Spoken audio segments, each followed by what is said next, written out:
Lauren woke up in the dead of night to an eerie silence, a gnawing sense that something was off. The faint glow of the bedside lamp cast off shadows across the room, painting everything in muted tones. She stirred slightly, her eyes still blurred from sleep, but the distinct presence of someone standing at the foot of her bed jolted her wide awake. Blinking a few times to make sure she wasn't imagining things, she saw it a figure, tall and thin, standing motionless as if waiting for her to notice it. "Michael," she called softly, her voice hoarse from the abrupt interruption of her sleep. There was no reply, just an unnerving silence that stretched along. Her heartbeat quickened, and her hand instinctively gripped the edge of the blanket. The figure took a step forward, just enough for the dim light to illuminate part of his face. It wasn't Michael, those eyes cold, blue, and filled with an unsettling mix of confusion and something darker made Lauren freeze in place. "Ethan," she gasped, half in shock, half in fear. He stood there, silent and unmoving, staring at her. Lauren quickly sat up, her body tense, her mind racing as every nerve in her body screamed at her to be cautious. "What are you doing here? Why are you standing in my room in the middle of the night?" Ethan shifted uncomfortably, as if struggling to come up with an answer. "I just wanted to make sure you were okay," he said, his voice low and trembling. Yet something about the way he said it felt wrong. Lauren could sense it in the chill of his words, in the way his gaze avoided hers and then darted back. She stood, creating distance between them, her tone firm but measured. "Okay, I was asleep, Ethan, and you came into my room uninvited. Do you realize how inappropriate this is?" Ethan didn't respond. He simply stood there, staring at her, his expression unreadable. It was as if he was trying to decode something about her, something she couldn't understand. The air in the room grew heavier, more suffocating with each passing second. Lauren's chest tightened as she struggled to maintain her composure. "Ethan, I need you to leave right now," she said, her voice sharper this time. This time, he moved. But instead of heading for the door, Ethan stepped closer, closing the gap she had tried to create. Lauren instinctively stepped back. "You don't understand," he whispered, his voice almost breaking. "You're perfect. You're the only one in this house who cares about me." Lauren felt a chill crawl down her spine. She didn't dare look away from him, fearing what he might do if she did. "Ethan, stop this now," she said, her voice hardening. But before she could say anything further, Ethan suddenly turned and walked out, leaving Lauren standing there, trembling in the dark. The door closed behind him with a heavy thud, but the silence that followed felt even heavier. Lauren took a deep breath, trying to steady herself, her pulse still racing. She couldn't understand what had just happened, why Ethan had been there, and why his words carried an undercurrent of something so haunting. That night, she didn't sleep a wink. Lauren knew this wasn't something she could brush aside. And she also knew from the look in Ethan's eyes tonight that whatever this was, it was only the beginning. The next morning, pale sunlight filtered through the curtain, but the house still felt cloaked in a heavy darkness. Lauren couldn't stop replaying the events of the previous night in her mind. Ethan had always acted strangely since moving in, but last night was something entirely different. He was no longer the shy, reserved young man she thought she knew. There was something in his eyes, an obsession she couldn't quite name, that unsettled her in a way she couldn't shake. She thought back to the first morning Ethan had moved in. Michael had told her that Ethan needed a place to get his life back together. But Lauren had sensed there was more to it when she pressed Michael for details. He had brushed it off with a terse explanation. "The boy had it rough since his mother left. I think he needs a real family." Lauren, with her natural compassion, had agreed without hesitation. But now, looking back, she realized how little she truly knew about Ethan's past. It was as though Michael had deliberately kept certain details hidden, as if there were things he didn't want her to uncover. Her curiosity gnawed at her, refusing to be ignored. After breakfast, once Michael had left for work, Lauren decided to confront Ethan directly. She found him in the living room, his gaze fixed on the television screen, though it was clear he wasn't paying attention to anything on it. Lauren sat on the chair across from him, attempting to appear calm, though her voice betrayed a slight hesitation. "Ethan, can we talk for a moment?" He looked up, his piercing blue eyes catching the morning light but still holding that same distant quality. "What about?" he asked, his tone dry and indifferent as usual. Lauren bit her lip, carefully choosing her words. "I just want to understand you a bit better, so we can feel more comfortable living together." Ethan smirked, but it was a hollow expression, the kind of smile that didn't reach his eyes. "Understand me? I don't think you need to." The indifference in his voice pricked at Lauren's patience, but she wasn't ready to give up. "Michael mentioned you've been through a lot with your mother." "Is that true?" she asked gently, as though stepping onto thin ice. That question made him pause. His eyes flickered briefly, and then he sat up straighter, as if the mention of his mother had touched a raw nerve. "My mother," Ethan repeated, his voice dropping lower. "She's not a mother. She's a nightmare." He glanced down at his hands, which had curled into tight fists. "She didn't care about me. She only cared about the men she brought home." A chill ran down Lauren's spine. She hadn't expected him to open up so quickly or so bitterly. But the venom in his tone was unmistakable. "And your father?" she asked, her voice softening as though she were navigating a minefield. Ethan laughed bitterly, the sound short and sharp. "My father, he abandoned me a long time ago. He only cared about his work. When my mother left, he didn't come back for me. I had to grow up on my own, learn to survive." Lauren was at a loss for words. The pain in Ethan's voice was raw, impossible to fake, but there was something else, something unsettling in the way he looked at her.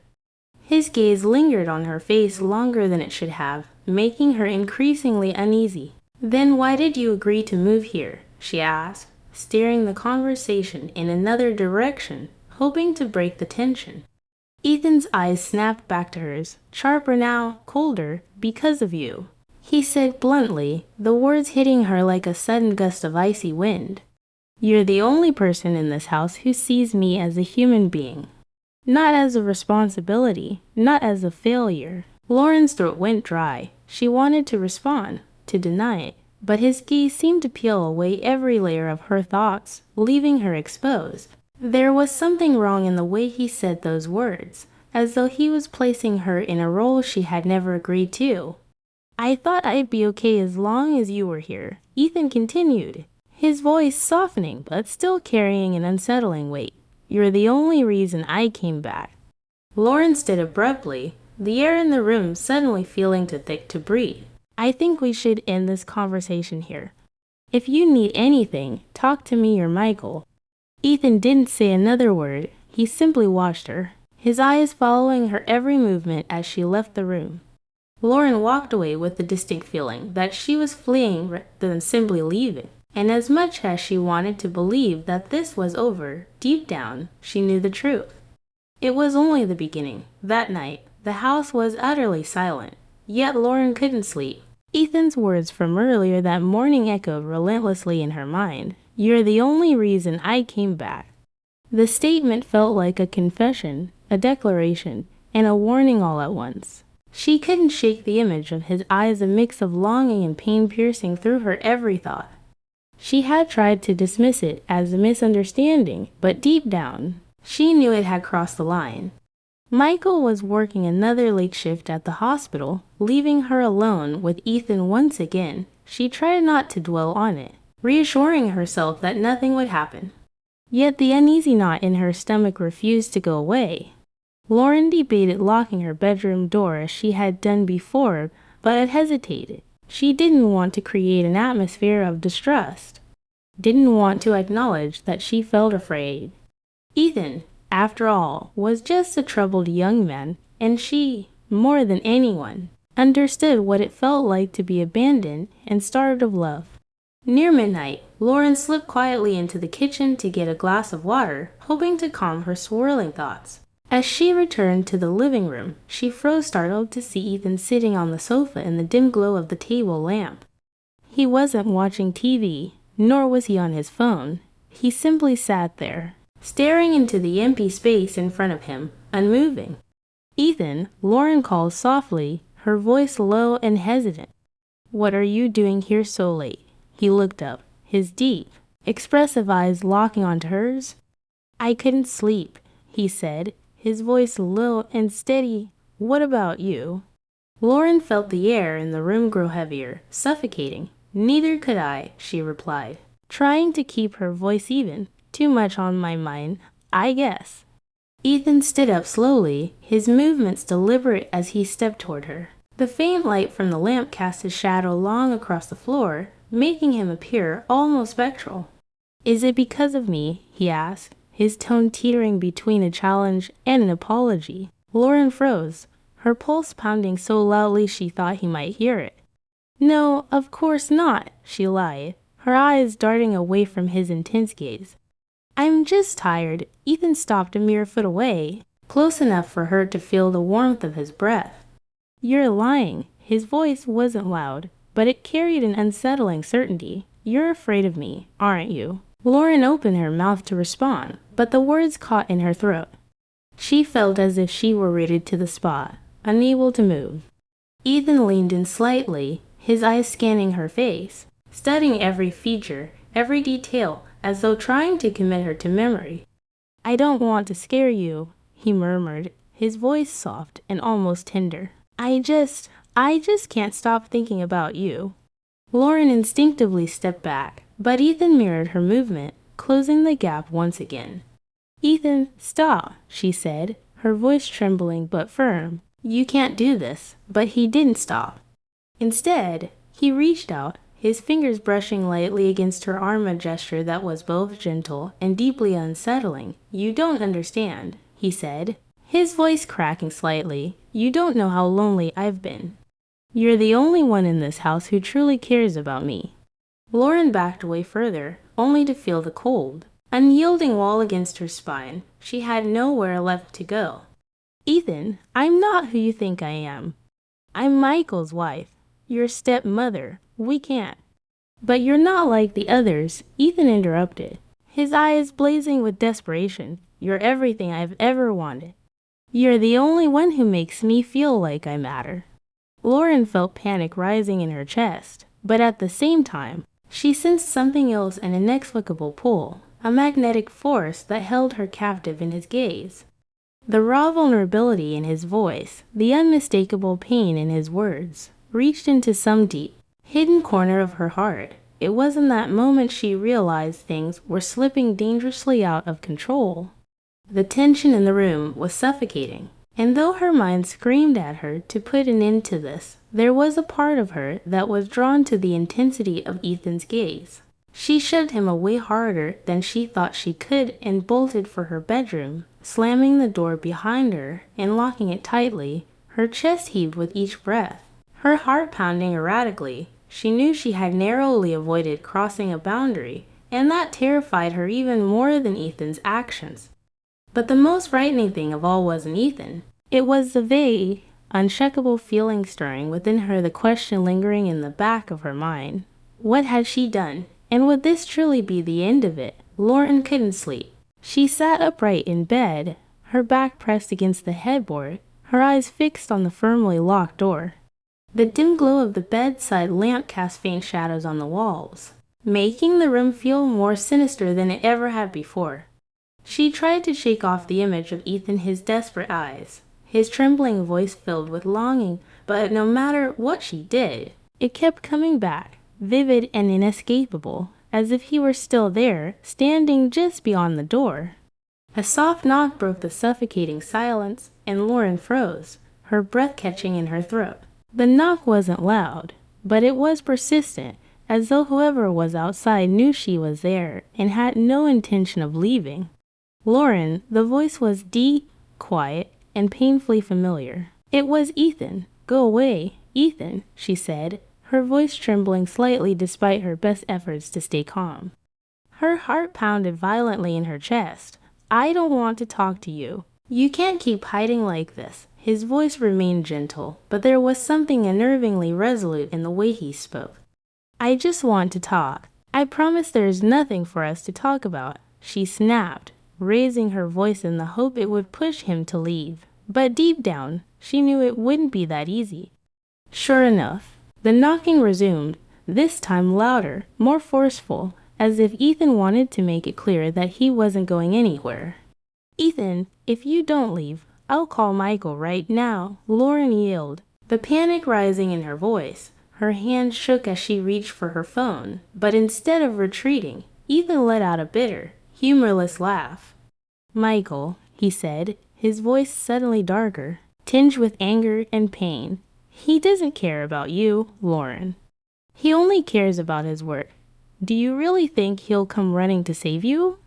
He doesn't even notice how lonely you are. Lauren's hand trembled as she gripped her phone, ready to dial Michael's number, but she hesitated.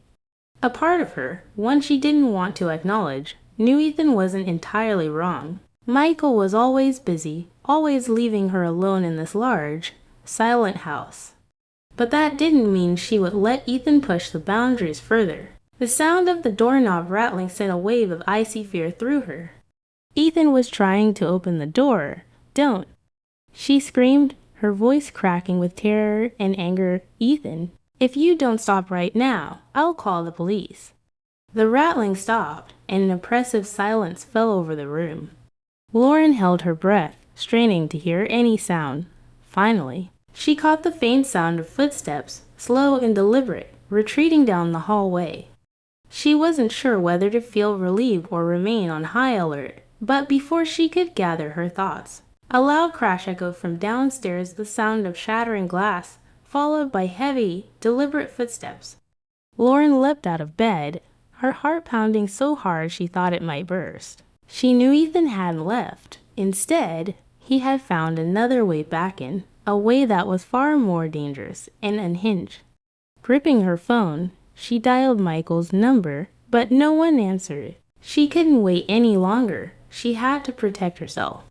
She opened her closet and found the baseball bat Michael kept for emergencies, holding it tightly in her hands. She felt a small surge of control return to her body. She unlocked her bedroom door and stepped cautiously into the hallway, her bare feet cold against the wooden floor. Ethan's footsteps thudded below her, accompanied by his voice, low, almost melodic, but chillingly unhinged. Did you really think you could hide forever, Lauren? I know you feel the same way I do. Stop pretending. Lauren tightened her grip on the bat, her palms slick with sweat. She descended the stairs slowly, one step at a time, her eyes fixed on Ethan's figure in the dimly lit living room. He stood with his back to her, a bottle of wine clutched in one hand, its contents drained. His gaze was locked on the wall in front of him, a framed wedding photo of Lauren and Michael. Ethan, stop this right now, she commanded, her voice as steady as she could manage. You need to leave now. Ethan turned slowly to face her, his eyes gleaming with a wild intensity she had never seen before. Leave, he echoed, a twisted smile forming on his lips. It wasn't warm or kind. It was cold and unsettling. Do you really think I can do that? You don't understand. I can't live without you, Lauren. You're all I have. Lauren felt a chill spread down her spine. She recognized the look in his eyes. It wasn't the look of a wounded, misunderstood boy. It was the look of someone who had completely unraveled, someone who had lost all control. Lauren's grip on the baseball bat tightened, her knuckles white, as though it was the only lifeline she had left. Ethan took a deliberate step toward her, slow but steady, like a predator closing in on its prey. She instinctively stepped back, her breath catching in her throat as the air in the room seemed to thicken, weighing her down with an oppressive tension. Ethan, don't do this, Lauren said, her voice trembling, but laced with as much resolve as she could muster. You need to stop. Michael will be home any minute.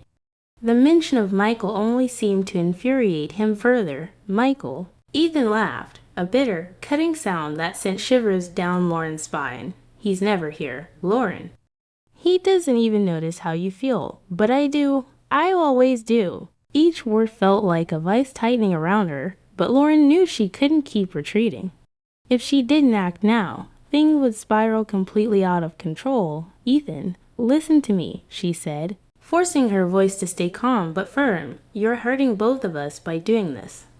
I want to help you, but not like this for a fleeting moment." Ethan faltered, his eyes flickering with something regret, perhaps, or hesitation. But the wildness that had consumed him returned almost immediately, dark and unrelenting. "No," he whispered, his voice cracking with desperation. "You don't understand. I don't need your help. I just need you." Lauren felt fear coil tightly in her chest, threatening to paralyze her, but she wouldn't let it. "You need to stop this now, Ethan," she said, her voice rising with renewed strength. "If you take one more step, I'll call the police." "I swear I will." Ethan froze, his body taut with tension. For one agonizing moment, his gaze softened, and she saw a glimpse of the boy he used to be a boy, lost, broken, searching for something he couldn't find. But then, as if a switch flipped, his fist clenched and his eyes hardened with defiance. "You won't," he said, his voice a low challenge. At that very moment, the sound of the front door opening cut through the suffocating silence, followed by Michael's voice calling out, "Lauren, where are you?" Relief washed over Lauren in an instant, but she knew the situation was far from resolved. If anything, it might escalate even further. Ethan turned sharply toward the sound, his expression twisting into something unrecognizable: rage, betrayal, and despair, all rolled into one. "He doesn't belong here," Ethan growled, his voice rising.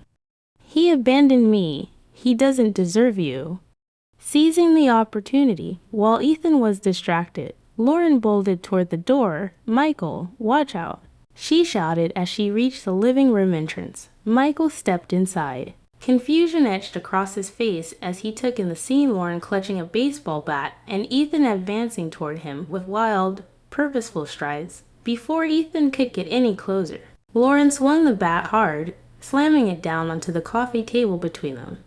The loud crack of wood splintering echoed through the room, stopping Ethan in his tracks. He stood there trembling, his energy drained, as though the sound had jolted him back to reality.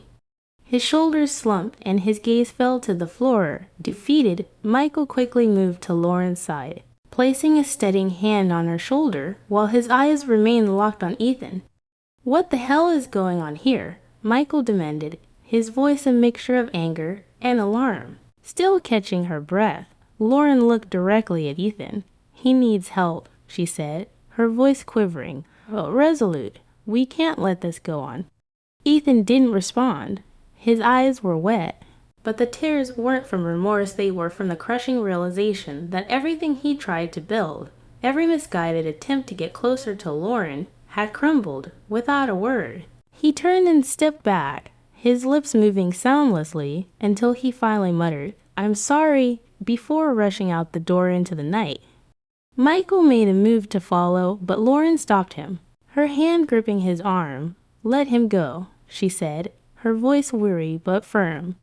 "He needs time, and we need to talk." That night, for the first time in what felt like forever, Lauren and Michael sat down together and talked about everything: about the distance that had grown between them, about Michael's absence, and about the pain Ethan had carried with him for so long. Michael agreed that Ethan needed professional help, and they resolved to find a program that could help him heal once he was ready to return. Lauren knew this wasn't the end. Ethan was still part of their family, and what had happened wouldn't be forgotten easily. But she also knew this was the first step toward repairing the cracks, not just in their family, but within herself. As she gazed out the window at the empty, moonlit street, one thought lingered in her mind. She hoped Ethan would find his way, no matter how long it took.